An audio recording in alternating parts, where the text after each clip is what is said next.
సమాధానముతో నీ దాసుని పోనిచ్చుచున్నావు.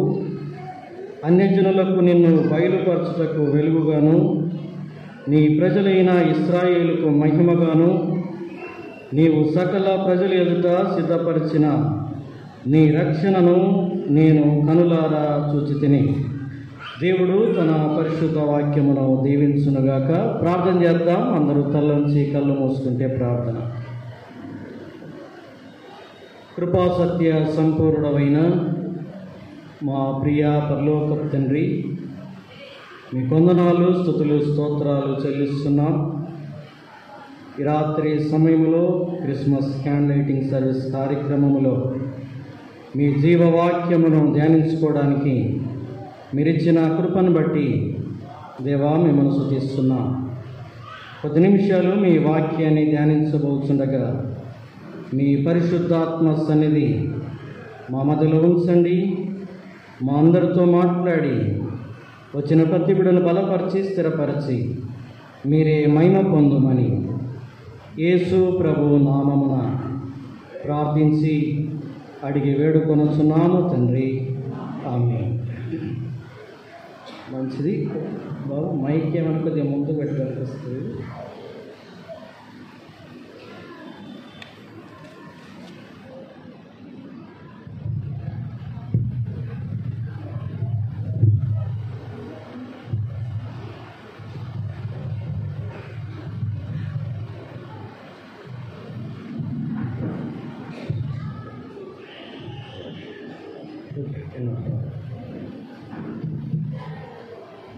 మంచిది పిల్లల, ఈ సమయంలో దేవుని వాక్యాన్ని విందాం. 10 నిమిషాలు ఆ దేవుని వాక్యాన్ని అందించడానికి నన్ను ఆహ్వానించిన దైవజనులు రెవరెండ్ ఆర్ శాలేం పాస్ గారికి నేను ప్రభు నామమున వందనాలు తెలియజేస్తూ ఉన్నాను.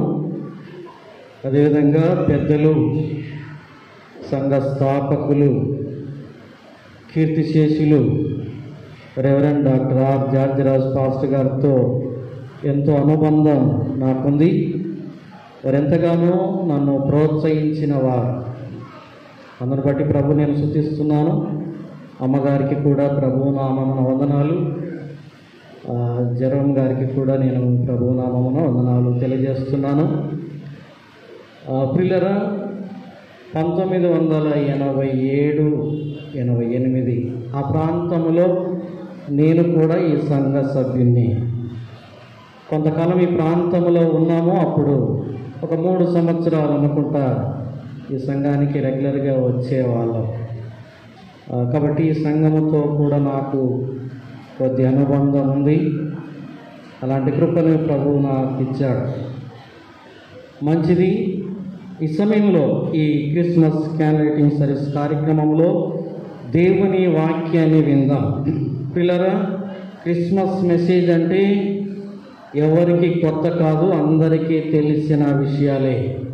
అయినప్పటికీ కూడా మనము దేవుని వాక్యాన్ని ధ్యానించాలి.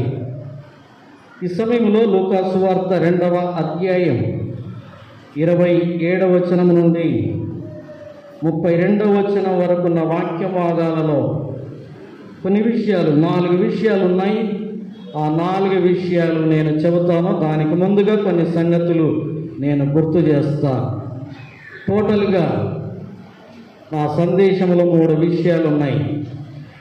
యేసుక్రీస్తు ప్రభు యొక్క అవసరత ఈ లోకానికి ఎందుకు? మొదటిది, యేసుక్రీస్తు ప్రభు యొక్క ఆశీర్వాదాలు ఏమిటి?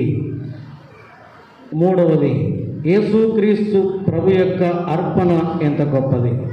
ఈ 3 విషయాలు, ప్రభు యొక్క అవసరత, ప్రభు యొక్క ఆశీర్వాదం, ప్రభు యొక్క అర్పణ, ఈ 3 విషయాలు మనము జ్ఞాపకం చేసుకుందాం. ప్రియులరా, 2000 సంవత్సరాల క్రితం యేసుక్రీస్తు ప్రభు శరీరధారిగా ఈ లోకములోనికి దిగి వచ్చాడు. ఈ అవసరత ఏమిటి? ఒక దేవుడు, దేవాది దేవుడు, దేవునితో సమానముగా ఉండగలిగిన వాడు ఈ లోకములోనికి శరీరధారిగా రావలసిన అవసరత ఏమిటి అనే విషయాన్ని మనము జ్ఞాపకం చేసుకున్నప్పుడు చాలా విషయాలు దేవుని వాక్యంలో. మొదటి విషయానికి నేను జవాబు చెబుతాను. ప్రియులరా, ఎందుకు వచ్చాడు, ఆయన అవసరత ఈ లోకానికి ఉన్నదా అని మనం ఆలోచిస్తే ఎంతైనా అవసరత ఉంది.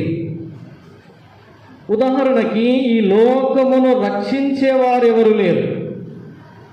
ఈ లోకాన్ని రక్షించేవారు ఎవరు లేరు. ఉదాహరణకు మనకు తెలుసు, ఈ ప్రపంచ చరిత్రను మనం ఆలోచిస్తే దానియేలు గ్రంథములో, దానియేలు దర్శనములో ఒక ప్రతిమను చూస్తాం.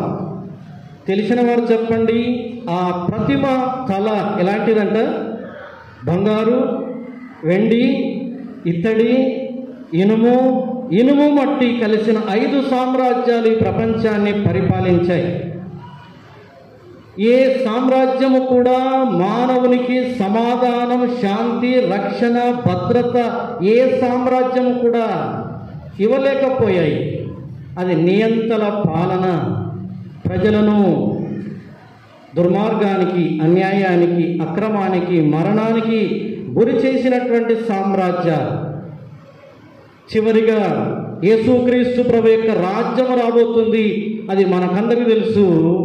అది శాంతి, సమాధానములు, సమృద్ధి, దీవెన కలిగిన సామ్రాజ్యం ఆయన ఈ భూమి మీద స్థాపించబోతున్నాడు. ఈ సమయంలో పిల్లలు, యేసుక్రీస్తు ప్రభు ఈ లోకానికి రావలసిన అవసరత ఏమిటి అని మనం ఆలోచిస్తే, దానికంటే ముందుగా గుర్తు చేసుకుందాం, మన భారతదేశానికి రాష్ట్రపతి ఉన్నాడు, మన భారతదేశానికి ప్రధానమంత్రి ఉన్నాడు, మన భారతదేశానికి ఎంతోమంది నాయకులు ఉన్నారు. మనం ఆలోచిస్తే 2024లో మనం ఉన్నాం. ఒక వారములో 25వ సంవత్సరంలోనికి మనమందరం కూడా ప్రవేశిస్తాం. మన భారతదేశంలో పరిస్థితులు దినదినము దిగజారిపోతున్న పరిస్థితులు మనకందరికీ తెలుసు. ఎక్కడ చూసిన అన్యాయం, అక్రమం, ఘోరమైనటువంటి పరిస్థితులు, యుద్ధములు, యుద్ధ సమాచారములు, రాజ్యం మీదికి రాజ్యము, జనము మీదికి జనము లేచుతున్న పరిస్థితులు. కాబట్టి దేవుడు ఆలోచించాడు, తన కుమారుడైన యేసుక్రీస్తు ప్రభుని ఈ లోకములోనికి పంపించాడు. ఆయన మాత్రమే ఈ లోకమునకు నిజమైన రక్షణ, నిజమైన శాంతి, నిజమైన సమాధానం, నిజమైనటువంటి దీవెనలు అనుగ్రహించగలిగిన దేవుడు. ఈ లోకములో ఉన్న ఏ నాయకుడు, ఈ రాజ్యము మానవునికి నిజమైన శాంతి, సమాధానం ఇవ్వలేదు. కాబట్టి దేవుడు నరుడుగా ఈ లోకానికి దిగి వచ్చాడు. ఆశ్చర్యములలో అతి గొప్ప ఆశ్చర్యం ఇదే. ఏమిటి ఆశ్చర్యం? మనకు తెలుసు కదా, 2023వ సంవత్సరం చంద్రయాన్ 3 ఎక్కడికి వెళ్ళింది చెప్పాలి? చంద్రుని మీదకి వెళ్ళింది. అది ఎంతో భారతదేశం సంబరపడిన, సంతోషించిన సమయం అది. ఒకవేళ 1945, 50 ఆ ప్రాంతంలో అమెరికా నీల్ ఆర్మ్స్ట్రాంగ్ చంద్రుని మీదకి పంపించింది. అదెంతో గొప్ప విషయం. ఒక నరుడు, ఒక మనిషి ఆ చంద్రుని మీద కాలు మోపడం గొప్ప సంగతి అయితే, ఒక దేవుడే నరునిగా, నరావతారిగా భూమి మీద అడుగు పెట్టడం మరీ గొప్ప సంగతి అన్న విషయాన్ని కూడా మనము జ్ఞాపకం చేసుకోవాలి. ఇంతకు మించిన ఆశ్చర్యం మరొకటి లేదు. ఎందుకంటే ఆయన ఆశ్చర్యకరుడు, ఆశ్చర్యకరమైన కార్యములను జరిగించే దేవుడు అనే విషయాన్ని మనం దేవుని వాక్యంలో జ్ఞాపకం చేసుకుంటాం. పిల్లరా, చూడండి, మొదటి నా పాయింట్, యేసుక్రీస్తు ప్రభు యొక్క అవసరత ఈ లోకమునకెందుకు అని మనం ఆలోచిస్తే, పౌలు భక్తుడు చాలా స్పష్టంగా చెప్పాడు. యేసు ప్రభు నీకు నాకు అవసరమా అంటే అవును అంటున్నాడు. రోమీలకు రాసిన పత్రిక 3వ అధ్యాయం 10వ వచనం చదువుదాం ఒకసారి. ఎందుకు దేవుడు మనకు అవసరం, ఎందుకు మనకు యేసు అవసరం, ఎందుకు ఆయన నరావతారిగా ఈ లోకములోనికి దిగి రావాలి? చూడండి, రోమపత్రిక 3వ అధ్యాయం 10వ వచనం. ఇందును గూర్చి రాయబడినదేమనగా, నీతిమంతుడు లేడు, ఒక్కడునూ లేడు, గ్రహించువాడెవడునూ లేడు, దేవుణ్ణి వెతుకువాడెవడునూ లేడు, అందరూ త్రోవ తప్పి ఏకముగా పనికి మాలిన వారైరి, మేలు చేయవాడు లేడు, ఒక్కడైనను లేడు. ఇంకా కింది వచనాల్లో చూస్తే వారి పెదవుల కింద సర్ప విషయం ఉన్నది, వారి మార్గములలో దేవుని భయము లేదు అనే మాట. చెప్పండి పిల్లరా, నీతిమంతుడు లేడు, ఒక్కడు లేడు, దేవుణ్ణి వెతికేవాడు ఎవడు లేడు, అందరూ పాపము చేసి దేవుడు అనుగ్రహించు మహిమను పొందలేని స్థితిలో ఈ లోకముంటుండగా దేవుడు పరలోకము నుండి చూచి నశించిపోయే ఈ లోకమునకు రక్షకుడుగా, వెలుగుగా ఆయనను పంపించాడు అనే విషయం అవసరం ఉందా లేదా? అవసరం ఉంది. పాపులైన మనుషులను నీతిమంతులుగా చేయగలిగిన దేవుడు ఈ లోకమునకు అవసరం. కాబట్టి ఆయన శరీరధారిగా ఈ లోకములోనికి దిగొచ్చాడు ప్రియులారా.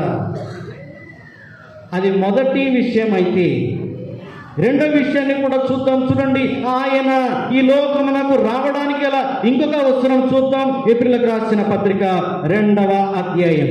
అపోస్తలుడైన పౌలు ఎబ్రీయులకు రాసిన పత్రిక 2వ అధ్యాయం దేవుని వాక్యంలో నుండి జ్ఞాపకం చేసుకుందాం. 14వ వచనం. కాబట్టి ఆ పిల్లలు రక్తమాంసములు గలవారైనందున ఆ ప్రకారమే మరణము యొక్క బలము గలవానిని, అనగా అపవాదిని మరణము ద్వారా నశింపజేయుటకును, జీవితకాలమంతయు మరణ భయము చేత దాస్యమునకు లోబడిన వారిని విడిపించుటకును ఆయన కూడా రక్తమాంసములలో పాలివాడు అయ్యాడు. హల్లెలూయా! ఎంత గొప్ప విషయం పిల్లరా. ఆ పిల్లలు రక్తమాంసములు గలవారైనందున మరణ భయము చేత, అపవాది భయము చేత లోకములో జీవిస్తున్నప్పుడు ఆయన కూడా రక్తమాంసములలో ఏమయ్యాడంట? పాలివాడయ్యాడు. రక్తమాంసములు కలిగిన వారమై పాపం చేస్తున్నాము. ఆ పాపమునకు శిక్ష విధించడానికి ఆయన కూడా రక్తమాంసములలో పాలివాడై కలువరి శిలువలో ఆ శరీరమందు పాపమునకు శిక్ష ఏం చేశాడంట? విధించాడు. పాపమునకు శిక్ష విధించాడు. కాబట్టి ఆయన తప్ప ఈ రక్షణ కార్యాన్ని ఈ లోకములో ఎవరు జరిగించలేరు. ఒకవేళ అడగండి ఒక మాట, దేవా నువ్వు మహోన్నతుడవు, మహాగణుడవు, దేవునితో సమానంగా ఉండేవాడు, దేవుని స్వరూపం కలిగిన వాడు, నీవెందుకు వస్తావు దేవా ఈ లోకమునకు? నీవెందుకు ఈ మానవ శరీరాన్ని నువ్వు ధరించుకుంటావు దేవా? వస్తూ గాబ్రియల్ దూతకు చెప్పండి, ఆయన వచ్చి నరులను రక్షిస్తాడు అని చెబితే సరిపోదా? ఆ దేవుడు రావాలా? ఆ మహిమ కలిగిన దేవుడు రావాలా? దేవునితో సమానంగా ఉండేవాడు రావాల్సిన అవసరత ఉందా అంటే వాక్యం చెబుతుంది చాలా స్పష్టంగా. ఒకవేళ గాబ్రియలు దూతను పిలవండి, ఓ గాబ్రియలు గారు లోకరక్షణ కొరకై మీరే కార్యాన్ని జరిగించండి. ఆ దేవాది దేవుడు ఎందుకు రావాలి ఈ లోకంలోనికి? ఆయన ఎందుకు ఈ మానవ శరీరాన్ని ధరించుకోవాలి అంటే ఆయన అంటాడు ఒక మాట, నేనెవరు? నేనొక దేవదూతని, నాలో దైవత్వము లేదు, నాలో మానవత్వము లేదు. మానవుని రక్షించడానికి దైవత్వము మానవత్వము కలిగిన వాడు మాత్రమే మానవుని ఏం చేయగలడు? రక్షించగలడు. దేవునితో సమాధానపరచాలి అంటే దేవుడై ఉండాలి. మానవునికి రక్షణ ఇవ్వాలంటే అతడు నరుడై కూడా ఉండాలి. సంపూర్ణ దేవుడుగా వచ్చాడు, సంపూర్ణ నరుడిగా యేసుప్రభు వచ్చాడు. ఇది మొదటి మాట ప్రియులారా. మొదటి మాట, నీతిమంతుడు లేడు, ఒక్కడును లేడు. కాబట్టి ఆయన నీతిమంతులుగా, పాపులను నీతిమంతులుగా చేయడానికి వచ్చాడు. రక్త మాంసము కలిగిన నరుణ్ణి భయము నుండి విడిపించడానికి, రక్షణ ప్రసాదించడానికి ఆయన కూడా రక్త మాంసములలో పాలివాడు అయ్యాడు. మూడవది జ్ఞాపకం చేసుకుంటే పిల్లరా, మనకందరికీ తెలుసు ధర్మశాస్త్రము చేయలేని దానిని దేవుడు చేశాడు. రోమా పత్రిక చాలా రెఫరెన్సులు మనం చూస్తాం. ఆయన ప్రవచనములను నెరవేర్చడానికి వచ్చిన దేవుడుగా ఉన్నాడు. ఇది మొదటి మాట పిల్లరా. యేసుక్రీస్తు ప్రభు యొక్క అవసరత ఈ లోకానికి ఎందుకు అంటే వాక్యం చాలా స్పష్టంగా చెబుతుంది, పాపులని నీతిమంతులుగా చేయడానికి ఆయన వచ్చాడు. రక్తమాంసము వెళ్ళిన వారిని ఆయన ఎదుట నిలబెట్టడానికి, పరిశుద్ధులుగా మహిమ స్వరూపులుగా చేయడానికి ఆయన వచ్చాడు. ఆయన ధర్మశాస్త్రమును నెరవేర్చడానికి వచ్చిన వాడిగా మనం దేవుని వాక్యంలో చూస్తున్నాం. మంచిది. రెండవ మాట, ప్రభు యొక్క ఆశీర్వాదం మనకు ఎలాగ అనుగ్రహించబడిందో ఇప్పుడు చదివినటువంటి వాక్య భాగం లూకా సువార్త 2వ అధ్యాయం 29వ వచనాన్ని ఒకసారి చదువుదాం. నాదా, ఇప్పుడు నీ మాట చొప్పున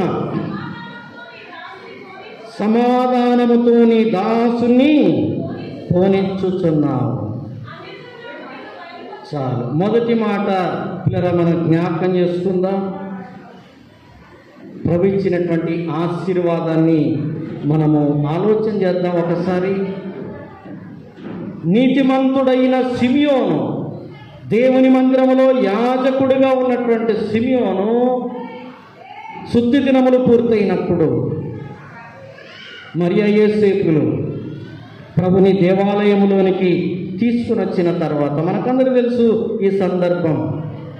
ఆయన నిండు వృద్ధుడు, ప్రభుని చూచిన తర్వాత మరణిస్తాడని దేవుని ద్వారా, దేవుని ఆత్మచేత నడిపించబడినటువంటి సిమియోను పలికిన 4 విషయాలు.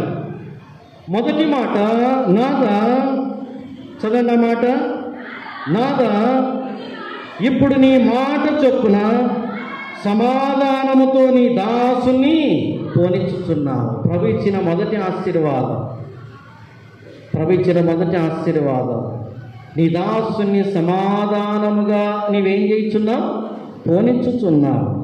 కాబట్టి యేసుక్రీస్తు ప్రభు ఈ లోకంలోనికి వచ్చింది సమాధానం ఇవ్వడానికి వచ్చాడు, సమాధానపరచడానికి వచ్చాడు. చూద్దాం, చూడండి. మొదటి మాట పిల్లరా, ఈ 2వ పాయింట్లో మానవునికి దేవునికి శత్రుత్వం ఉన్నప్పుడు నరుణ్ణి సమాధానపరచడానికి వచ్చిన వాడు మన ప్రభు. మొదటి మాట సమాధానపరిచాడు, దేవుణ్ణి నరులని సమాధానపరిచాడు. తర్వాత నరులని సమాధానపరిచాడు. 3వ మాట ఏముంది? గలతీలకు రాసిన పత్రిక 5వ అధ్యాయంలో మనకందరికీ తెలుసు కదా, శరీరం ఆత్మకును ఆత్మ శరీరమునకు ఒకదానికొకటి ఎలా ఉన్నాయంట? విరోధముగా అపేక్షించుతున్నాయి. కాబట్టి మనల్ని ఆత్మ సంబంధులుగా మార్చి ఆయన దేవునితో సమాధానపరుస్తున్నాడు. ఈ రాత్రికాల సమయంలో ఈ క్రిస్మస్ క్యాండిల్ సర్వీస్ కార్యక్రమంలో పిల్లరా, సూటిగా ఒక ప్రశ్న మనమందరం కూడా వేసుకుందాం. ఏమిటంటే, ఈ క్రిస్మస్లో క్రీస్తు ఉన్నాడా? తర్వాత నాలో ఆ ప్రభు ఉన్నాడా? క్రీస్తు నాలో ఉన్నాడా? ఒకసారి జ్ఞాపకం చేసుకుందాం. దేవుని వాక్యములను హెచ్చరిస్తూ ఉండగా ఏమిటా సమాధానం అంటే, దేవుని మందిరంలో ఉంటాం. మన జీవితంలో అనేక క్రిస్మస్సులు, ఎన్ని క్రిస్మస్సులు అయిపోయాయో వారి వయసులను బట్టి. కొంతమంది అంటారు 30 క్రిస్మస్సులు, 40 క్రిస్మస్సులు, 50, వృద్ధులైతే 70 క్రిస్మస్సులు కూడా చేసి ఉంటారు. కానీ ప్రభు అడిగే ప్రశ్న ఏంటంటే, నీలో సమాధానం ఉందా? నీ పక్కవారితో సమాధానం ఉందా? సమాధానపడి దేవుని సంఘములో, దేవుని మందిరములో నువ్వు జీవించుతున్నావా అనే మాట ప్రభు అడుగుతున్నాడు.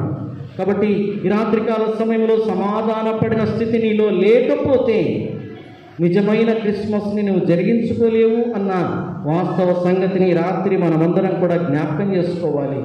క్రీస్తు లేని క్రిస్మస్ వ్యర్థమే. అర్థవంతమైన క్రిస్మస్ని మనమందరం కూడా జరుపుకోవడానికి ఇష్టపడాలి. కాబట్టి సిమియోను భక్తుడు అంటున్నాడు, నీ దాసుని సమాధానముగా నీవు పోనిచ్చుతున్నావు. కాబట్టి పిల్లల జ్ఞాపకం చేసుకుందాం, సమాధాన పడిన స్థితి, ప్రభుతో సమాధాన పడిన స్థితి, నీ తోటి సహోదరితో సమాధాన పడిన స్థితి నీలో లేకపోతే అది నిజమైన క్రిస్మస్గా నీ జీవితంలో ఉండలేదు.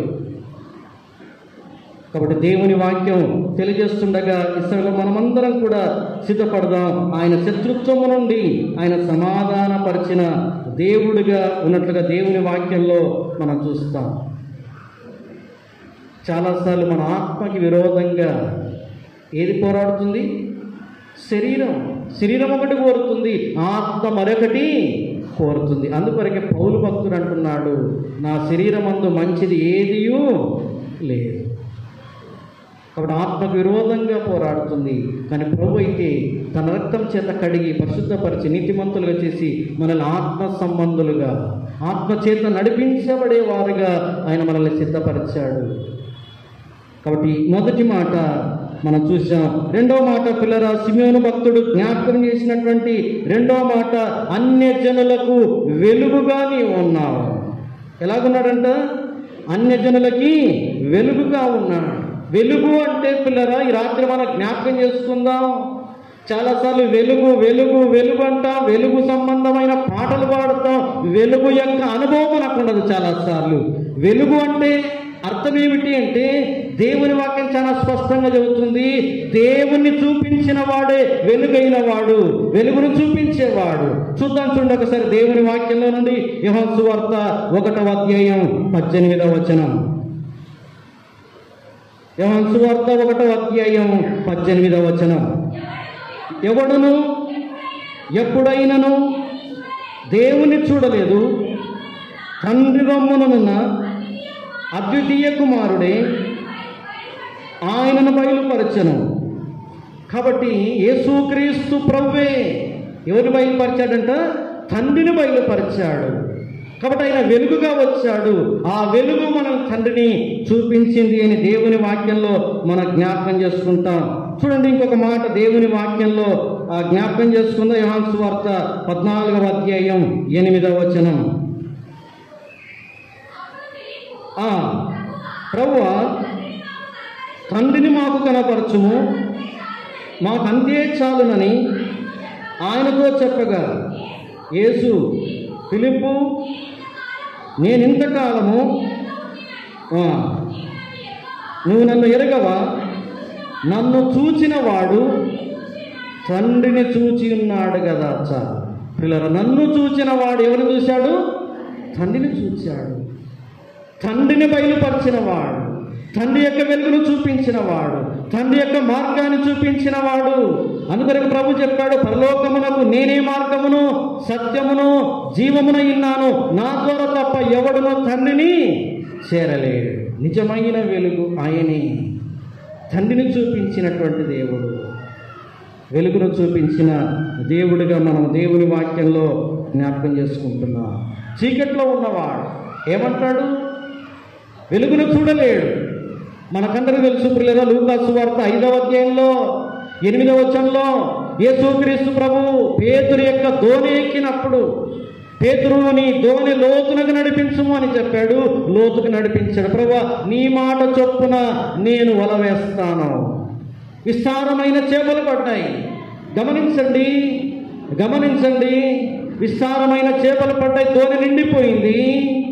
పేతురు రాత్రంతా వల వేశాడు, చేపలు పట్టాడు, ఒక్క చేప కూడా పడలేదు. కానీ ప్రభు వచ్చాడు, లోతులకు నడిపించి వల వేయమన్నాడు. వల వేశాడు, చేపలు పడ్డాయి, దోణి నిండిపోయింది. చేపలు చూస్తున్నాడు, ప్రభుని చూస్తున్నాడు, చేపలు చూస్తున్నాడు, ప్రభుని చూస్తున్నాడు. ఒకే ఒక మాట అన్నాడు. ఏమన్నాడు? దేవా, నేను పాపాత్ముడను, నన్ను విడిచి వెళ్ళిపో, భయపడకము, నేను నీకు తోడై ఉంటాను, నేను నిన్ను రక్షిస్తాను. పాపము, చీకటి వెలుగును చూడలేదు. కాబట్టి మనుషులలో ఉన్న చీకటిని తీసివేసిన వాడు మన ప్రభు. పేతురు అన్నాడు, దేవా, నేను పాపాత్ముడను, నన్ను విడిచి వెళ్ళిపో.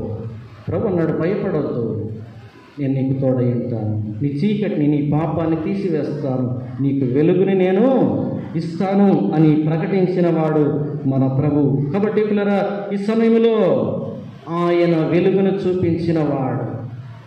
మొదటిది సమాధానపరిచిన వాడు, రెండవది ఏమిచ్చిన వాడంటైనా వెలుగుని ఇచ్చిన వాడుగా మనం చూస్తున్నాం. మూడవ మాట సిమియోను భక్తుడు జ్ఞాపకం చేసిన మూడవ మాట, చదవండి ఆ మాట. ఇశ్రాయేలునకు అన్యజనులకు నిన్ను బయలుపరచుటకు వెలుగుగాను, నీ ప్రజలైన ఇశ్రాయేలుకు మహిమగాను నీవు ఉన్నావు. మనకు వెలుగుండాలి, మనకు మహిమ ఉండాలి. హల్లెలూయా. వెలుగు ఉండాలి, మహిమ ఉండాలి, రెండొకటే కాదు. రక్షణానుభవమే వెలుగు, ప్రభులో ఎదిగిన స్థితే మహిమ. ఇశ్రాయేలుకు మహిమగా నీవు వచ్చావు దేవా. ఏమా మహిమ? ఇశ్రాయేలుకి ఏం మహిమనిస్తాడు దేవుడు? మహిమ అనగా అర్థం ఏంటంటే, ఇశ్రాయేలుకు ఒక రాజ్యం ఉంది, రాజ్యానికి రాజు ఉన్నాడు, రాజ్యంలో ఒక మందిరం ఉంది, రాజ్యంలో ఒక పరిచర్య యాజకత్వం ఉంది. కాబట్టి దేవుని వాక్యంలో మనం జ్ఞాపకం చేసుకుంటే సిమియోను భక్తుడు అంటున్నాడు, ఇశ్రాయేలునకు నీవు మహిమగా ఉండాలి అనే మాట మనం ఆలోచించినప్పుడు, ఇశ్రాయేలుకి రాజు లేడు, ఇశ్రాయేలునకు దేవాలయము లేదు, ఇశ్రాయేలులకు యాజకత్వము లేదు, చీకట్లో ఉన్నారు, రోమా సామ్రాజ్యం కింద నలిగిపోతున్నారు. కాబట్టి మహిమకు దూరం అయ్యారు. దేవుని మహిమ దేవాలయమును ఏమైందంట? నిండుకొని ఉంది. ఆశీర్వదించబడ్డారు, సమాధానంగా ఉన్నారు. ఇప్పుడు ఆ స్థితి లేదు. మందిరము లేదు, రాజు లేడు, యాజకత్వం లేదు, మహిమ లేదు. కాబట్టే సిమియోను భక్తుడు అంటున్నాడు, దేవా మరలా నీ ప్రజలైన ఇశ్రాయేలుకి నీవేమిస్తావు? మహిమను ఇస్తావు.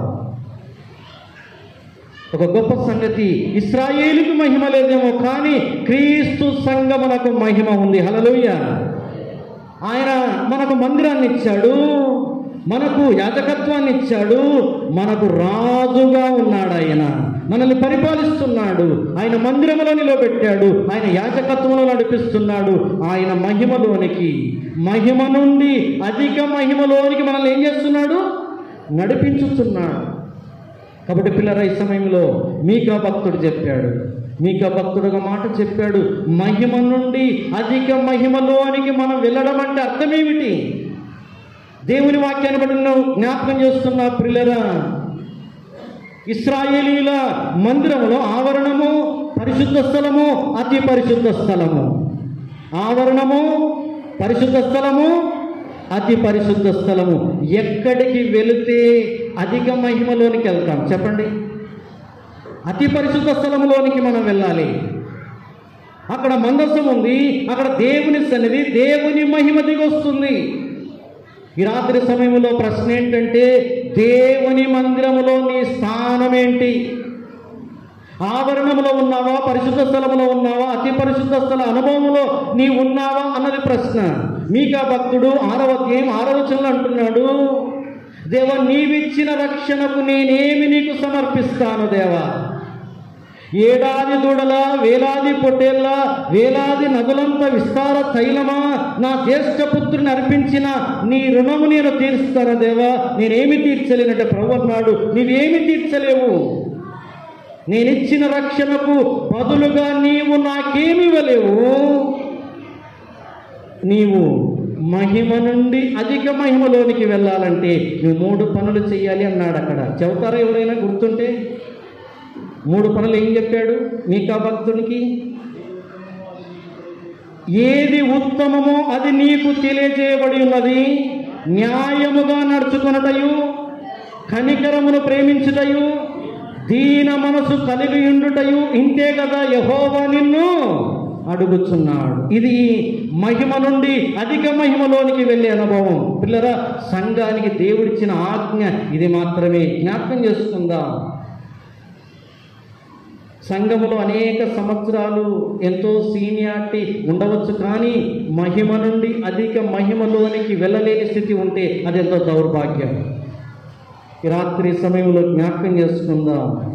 దేవ నన్ను వెలుగుగా మాత్రమే కాదు మహిమలోనికి కూడా నడిపిస్తున్నావు. న్యాయముగా నడుచుకొనుట, కనికరమును ప్రేమించుట, దీన మనస్సు కలిగి ఉండుట. ఈ 3 లక్షణాలు ఒక విశ్వాసిలో ఉంటే అతడు ప్రకాశించేవాడుగా ఉంటాడు, అతడు మహిమలో ఉంటాడు, దేవుని ఘనపరుస్తాడు. సిమియోను భక్తుడు చెప్పిన 3 విషయాలు విన్నాం. మొదటిది సమాధానపరచడానికి వచ్చాడు, రెండవది వెలుగునివ్వడానికి వచ్చాడు, మూడవది మహిమనివ్వడానికి వచ్చాడు. తర్వాత 4వది ఏం చెప్పాడు సిమియోను భక్తుడు? సకల జనులకు రక్షణ ఇవ్వడానికి వచ్చాడు. మనకందరూ తెలుసు మనము ఎలాంటి వారమై ఉన్నప్పుడు ప్రభు మనకు రక్షణ ఇచ్చాడు. రోమీలకు రాసిన పత్రిక 5వ అధ్యాయం, నేను ముగిస్తున్నాను. రోమా పత్రిక 5వ అధ్యాయం 6వ వచనం. ఏలయనగా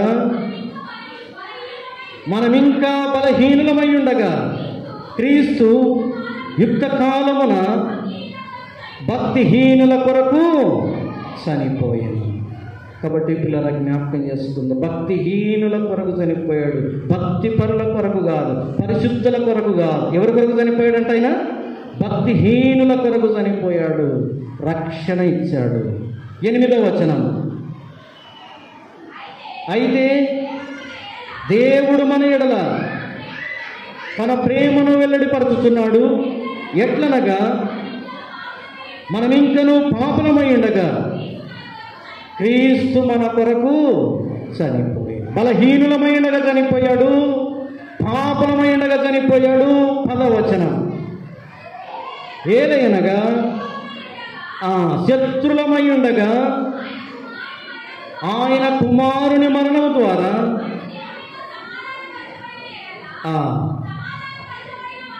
వారమై ఆయన జీవించుట చేత మరి నిశ్చయముగా రక్షింపబడుదుము. హల్లెలూయా. ఆయన మనకు రక్షణను ప్రసాదించాడు. బలహీనులమైనప్పుడు, పాపులమైనప్పుడు, శత్రులమైనప్పుడు ఆయన మన కొరకు మరణించాడు. నీతిమంతుల కొరకు కాదైన మరణించింది, పాపుల కొరకు, బలహీనుల కొరకు, శత్రుల కొరకు మరణించాడు. అదే వాక్య భాగంలో పౌలు భక్తుడు పైన అంటాడు, ఎవడైనా మంచివాని కొరకు మేలు చేయ ప్రాణము పెట్ట తెగింపవచ్చును, కానీ భక్తిహీనుల కొరకు, పాపాత్ముల కొరకు, శత్రుల కొరకు ప్రాణం పెట్టేవారు ఎవరు లేరు. మన ప్రభు అయిన యేసుక్రీస్తు ప్రభు ఇలాంటి వారి కొరకు ప్రాణం పెట్టి మనకు రక్షణను ప్రసాదించాడు.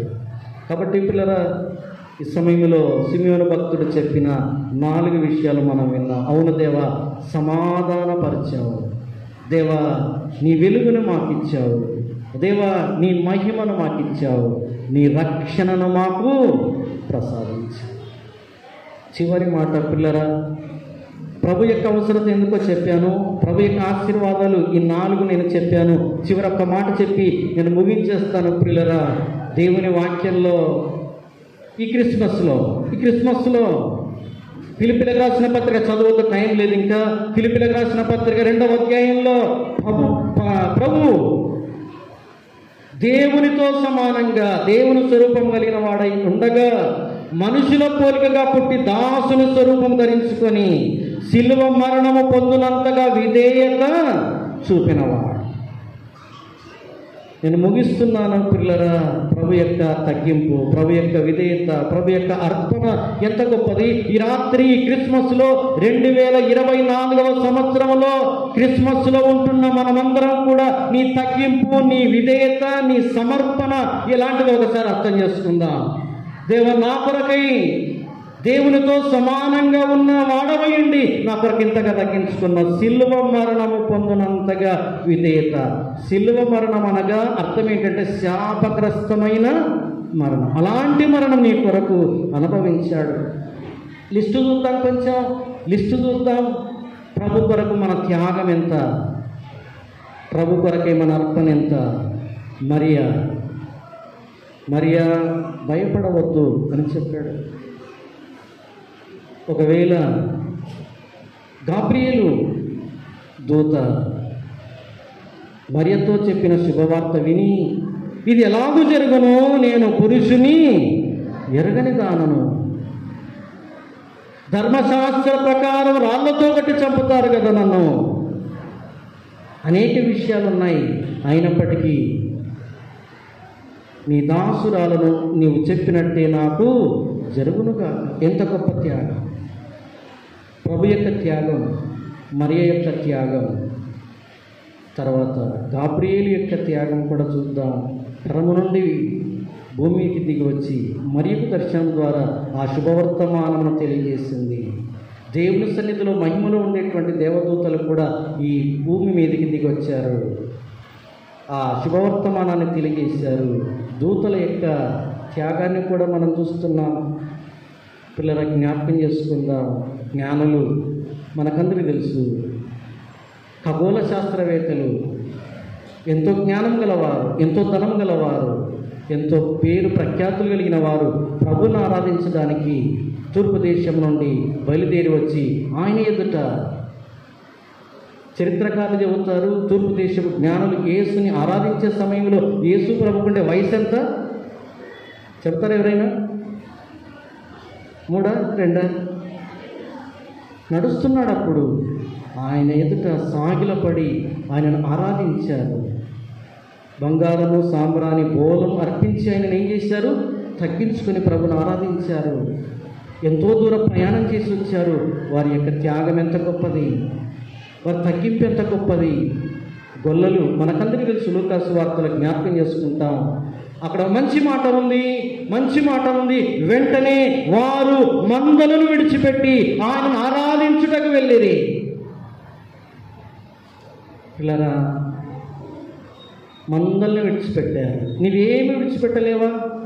నీ ప్రభు కొరకు ఏమి విడిచిపెట్టగలుగుతున్నావు? ఆయనను ఆరాధించడానికి, ఆయనను ప్రకటించడానికి, ఆయనను ఘనపరచడానికి, ఆయన కార్యాలు జరిగించడానికి ఏమి విడిచిపెట్టగలుగుతున్నాం మనం? రాత్రి ఆలోచించాలి. తర్వాత ఇంకొకరు ఉన్నారు, హేరోదు. ఏం చేశాడు? ఆరాధించాడా? అంతమొందించాలని చూశాడా? అంతమొందించాలని చూశాడు. పరిసయ్యులు ఉన్నారు, ఆరాధించారా? లేదండి. వారు చల్లగా లేరు, వెచ్చగా లేరు, నిలువెచ్చగా ఉన్నారు. ప్రభుని ఆరాధించలేని దౌర్భాగ్యమైన స్థితిలో ఉన్నారు. ఈ రాత్రి సమయంలో జ్ఞాపకం చేసుకుందాం ప్రియులరా.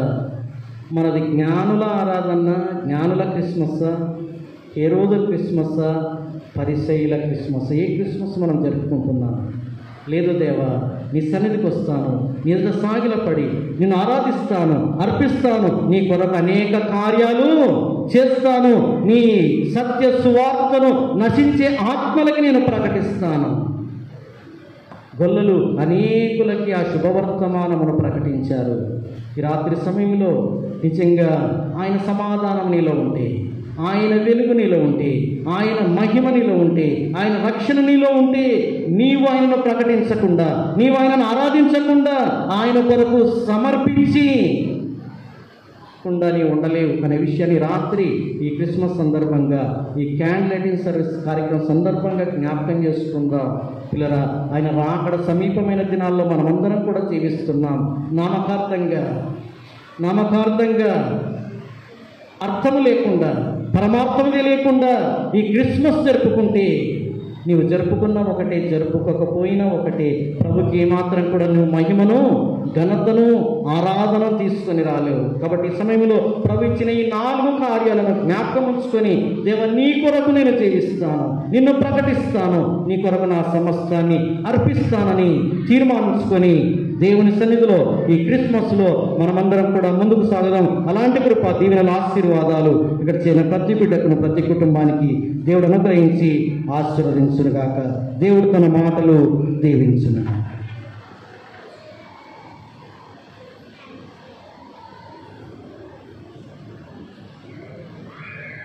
ప్రభు దాసుని నిలబెట్టి మన మధ్యలో చక్కటి వర్తమానం అందించడానికి ప్రభు చూపినటువంటి కృపకై దేవునికి వందనాలు తెలియజేసుకుంటున్నాం. దేవుడు అవసరమా, దేవుని ఆశీర్వాదము, దేవుని యొక్క అర్పణ అనేటువంటి అంశాలను వారు చెప్పగా మనం విన్నాం కనుక, మనం ఏం త్యాగం చేస్తున్నాం, మనం దేనిని వదులుకోవటానికి ప్రభు పరిచయంలో కొనసాగటానికి ఇష్టపడుతున్నాం అనేటువంటి అంశాన్ని వారు నొక్కి చెప్పారు కనుక, విన్నటువంటి వారమైన మనమందరం కూడా ప్రభు కొరకు ఏదో ఒకటి చేయటానికి, మనం లోకాన్ని విడిచిపెట్టే లోపుగా, మనం కనులు మూజబడే లోపుగా ఏదో ఒకటి చేయటానికి మనం ప్రయత్నం చేద్దాం. దేవుడు మనకిచ్చిన ఒకే ఒక జీవితం, అది ధన్యకరంగా జీవించడానికి అనేకులకు మేలుకరంగా ఆశీర్వాదకరంగా జీవించడానికి ప్రభు తన కృపను మనకు అనుగ్రహించిన గాక. వాక్యం అందించినటువంటి దైవదాసుడు నేతాజీ బాబు గారికి మనందరి పక్షంగా సంఘపక్షంగా వందనాలు తెలియజేస్తుంటున్నాం. ఇతబడిన వాక్యం మన హృదయాల్లో ఫలించినట్లుగా శ్రీ ఎం రవితేజ గారు వచ్చి ప్రార్థన చేయవలసిందిగా మనవి చేస్తూ ఉంటున్నాం.